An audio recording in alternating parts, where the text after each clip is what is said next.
तुम्हारे अकाउंट्स के पेपर में अब सिर्फ 5 से 6 दिन रह गए हैं। बच्चों, एक चीज़ याद रखना कि सीबीएसई कभी भी जब अकाउंट्स का पेपर सेट करता है तब वो 3 घंटे का नहीं, लेकिन 3 घंटे 30 मिनट के हिसाब से पेपर को सेट करता है। मतलब पेपर टफ कम होता है, लेकिन अटेम्प्टिंग की एक प्रॉपर स्ट्रैटेजी आपकी होनी चाहिए। कैसे आपको पेपर को अटेम्प्ट करना है, कौन सा क्वेश्चन पहले करना है, कौन सा क्वेश्चन अगर नहीं आता तो क्या करना है, स्ट्रैटेजी ज़्यादा इंपॉर्टेंट है, आपकी स्पीड ज़्यादा इंपॉर्टेंट है। बच्चों, इस वीडियो को मैं 2 पार्ट के अंदर डिवाइड करने वाला हूं, जिसके अंदर पहले 3 पॉइंट्स मैं आपको बताने वाला हूं कि आपकी क्या स्ट्रैटेजी होने वाली है अकाउंट्स के पेपर को सॉल्व करने की। एंड लास्ट का जो एक पॉइंट है उसमें मैं आपको बताने वाला हूं कि टाइम मैनेजमेंट आपको कैसे करना है एंड कैसे 3 घंटे से भी पहले 2.5 घंटे के अंदर ही आपको पेपर कैसे सॉल्व करना है। तो जल्दी से इस वीडियो को स्टार्ट करते हैं। देखो बच्चों, सबसे पहले ना बिल्कुल अपने दिमाग को रिलैक्स करके ना पहले सुनो बात को। देखो, हम जो अटेम्प्टिंग स्ट्रेटजी बना रहे हैं ना, किसके लिए बना रहे हैं? हम पेपर के लिए बना रहे हैं। तो पहले पेपर को तो समझ ले कि पेपर आने कैसे वाला है। आपका पेपर कैसे आने वाला है, देखो ध्यान से सुनना। आपका पेपर कैसे आने वाला है, सबसे पहले उसके अंदर होगा पार्ट ए, फिर उसके अंदर होगा पार्ट बी। ठीक है, पार्ट ए आपका 60 मार्क्स का होगा, ठीक है, सब जानते हैं। पार्ट बी आपका 20 मार्क्स का होगा, ये भी सब जानते हैं। ठीक है, इस पार्ट ए के अंदर आपको 16 एमसीक्यूज मिलेंगे। ठीक है, आपको 4 3 मार्कर क्वेश्चन मिलेंगे, 3 मार्क्स के क्वेश्चन मिलेंगे।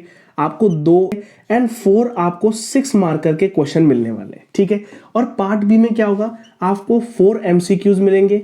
ठीक है, 2 आपको 3 मार्कर के मिलने वाले हैं एंड 1 आपको 4 मार्कर का मिलने वाला है एंड 1 आपको 6 मार्कर का मिलने वाला है। देखो, इसको कैलकुलेट कर लो कितना होता है। ये हो गया 24 मार्क्स का 60 नंबर एंड आपके ये होता है 20 नंबर। ठीक है बच्चों, तो ये आपका जनरल क्वेश्चन पेपर का ब्लूप्रिंट है। ठीक है ना, जिसके अंदर आपको ये एमसीक्यू एंड आपके ये एमसीक्यू है। ठीक है, इतना हमको समझ में आता है।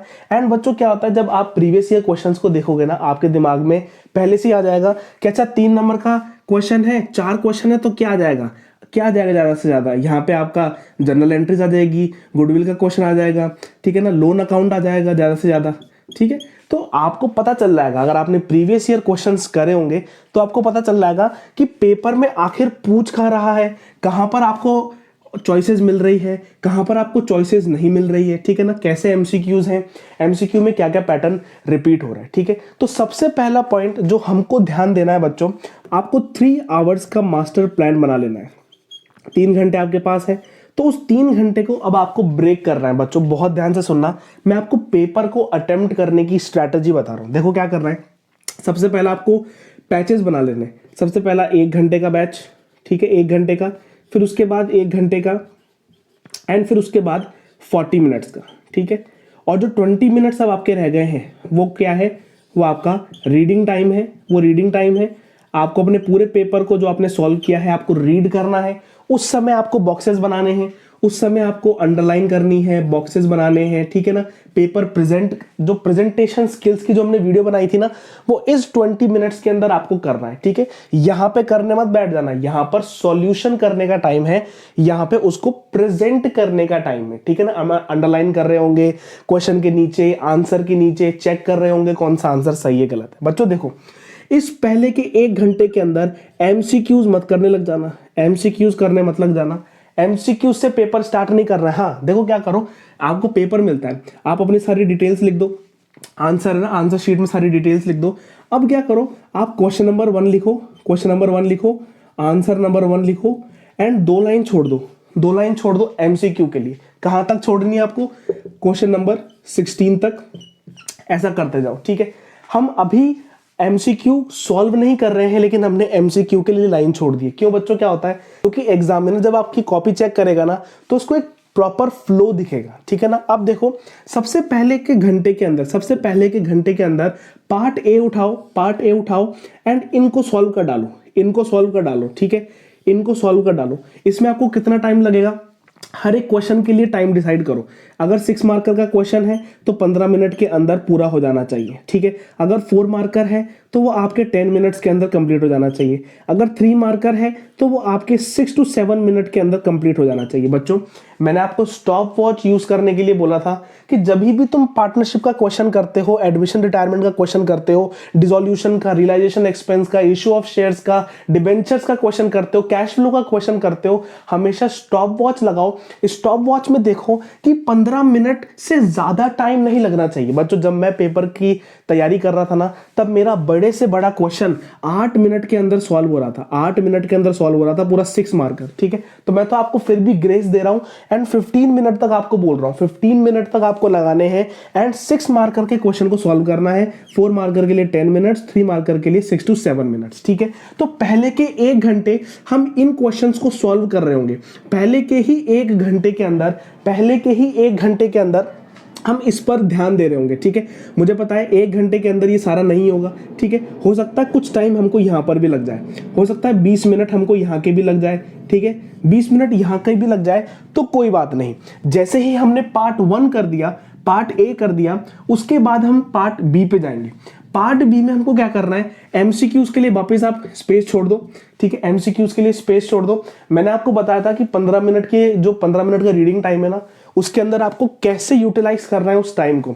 उसी टाइम के अंदर आपने करीबन 5 से 6 एमसीक्यूज तो सॉल्व कर लिए होंगे, दिमाग के अंदर होंगे, उनको अभी लिखना नहीं है, उसके अंदर टाइम वेस्ट नहीं करना है। जहां पे हमारा दिमाग लगना चाहिए ना, वहां पे पहला दिमाग लगना चाहिए। क्योंकि क्या होता है, एमसीक्यूज जो होते हैं ना, कभी कभार ट्रिकी आ जाते हैं, हार्ड आ जाते हैं, तो सारा जो दिमाग होता है ना, वो वही लग जाता है, ठीक है। तो इन क्वेश्चंस पे आप दिमाग नहीं लगा पाते हो, दिमाग थोड़ा एग्जॉस्ट हो जाता है, ठीक है। तो पहले इन क्वेश्चंस को करना है एंड फिर जो बचे 40 मिनट्स आपके पास यहाँ पे हैं, उन 40 मिनट्स के अंदर आपको ये वाला पैच कंप्लीट करना है, ठीक है। कंप्लीट हो गया, उसके बाद आराम से 40 मिनट लगाओ, आराम से 40 मिनट लगाओ और सारे एमसीक्यूज को बहुत ढंग से कैलकुलेशन के साथ सॉल्व करो, ठीक है। जैसे ही आपके 2 घंटे 40 मिनट कंप्लीट हो जाते हैं, उसके बाद जो 20 मिनट्स का टाइम है, इस टाइम के अंदर आपको क्या करना है, ये रीडिंग करनी है। पूरा क्वेश्चन पेपर, पूरी आंसर शीट ऐसे चेक करनी है खुद जैसे आप एग्जामिनर हो, ठीक है। आप कॉपी चेक करने वाले हो, सब कुछ चीज देखो, हर चीज चेक करनी है आपको इस 20 मिनट के अंदर। अगर आपके पास ये 20 मिनट का टाइम नहीं बच रहा है ना, तो आप ऑलरेडी लेट हो, ठीक है। रिव्यू करने का अगर मौका नहीं मिल रहा है ना, तो पेपर को ना आप थोड़ा टाइम शॉर्ट करो, ठीक है। क्योंकि ये टाइम तो आपको मिलना ही मिलना चाहिए, ये टाइम तो आपके लिए बहुत ज्यादा इंपॉर्टेंट है। फर्स्ट पॉइंट क्लियर हो गया। सेकंड पॉइंट देखो जल्दी से। अगर क्वेश्चन नहीं आता तो, अगर आपको क्वेश्चन नहीं आता है, अगर क्वेश्चन नहीं आता है, मान लो ऐसा है कि आपको 2 क्वेश्चन यहाँ के नहीं आते हैं, 1 क्वेश्चन यहाँ का नहीं आता है, अब उसमें क्या करना है भैया, उसमें क्या करना है, उसमें क्या क्वेश्चन के लिए जगह छोड़नी है आंसर शीट में? तो बेटा नहीं, आपको जगह नहीं छोड़नी है। क्यों जगह नहीं छोड़नी?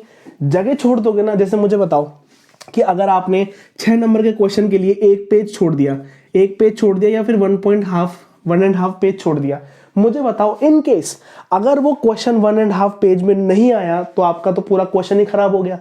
ऐसा थोड़ी ना करोगे कि तीसरे पेज पे तो आपने क्वेश्चन नंबर 6 कर लिया और आपने इसको बोल दिया टू बी कंटिन्यूड। ऐसा नहीं होता बेटा, ऐसा नहीं होता है, ठीक है। ऐसा नहीं करना है, ठीक है।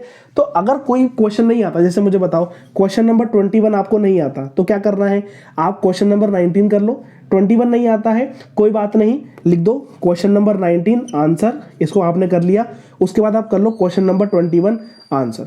एग्जामिनर को समझ में आ जाएगा कि अच्छा यार इसको ये क्वेश्चन नहीं आता है, क्या पता ये क्वेश्चन बाद में या फिर एंड में लिखा हुआ हो, ठीक है। अगर कोई क्वेश्चन नहीं आता है, जगह नहीं छोड़नी है, लेकिन क्या करना है, उसको छोटा सा सर्कल कर लो, जिससे आपको पता हो कि यार ये मैं बाद में करने वाला हूं, ठीक है।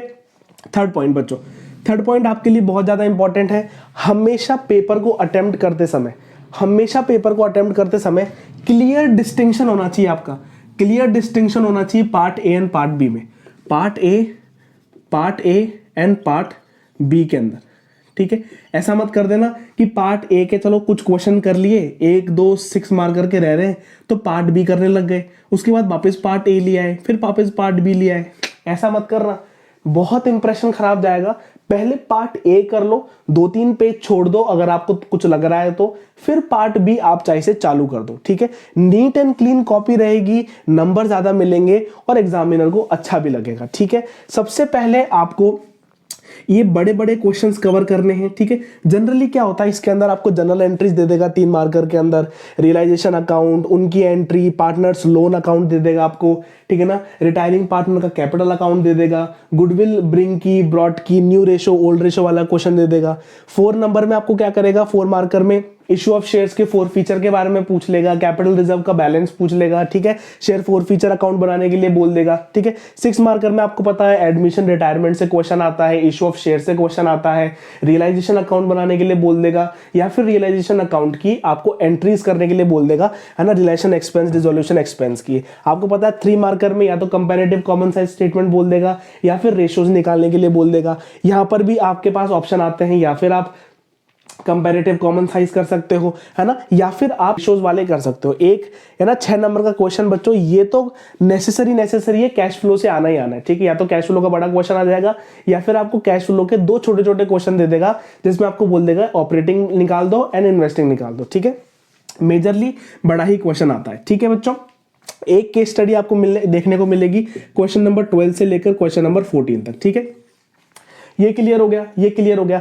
अब देखो आपको मैंने बता दिया पहला, दूसरा एंड तीसरा। अब मैं आपको जो 4th मेथड बताने वाला हूं वो थोड़ा प्रेजेंटेशन के ऊपर है, ठीक है, प्लस आपका टाइम मैनेजमेंट का रहेगा, ठीक है।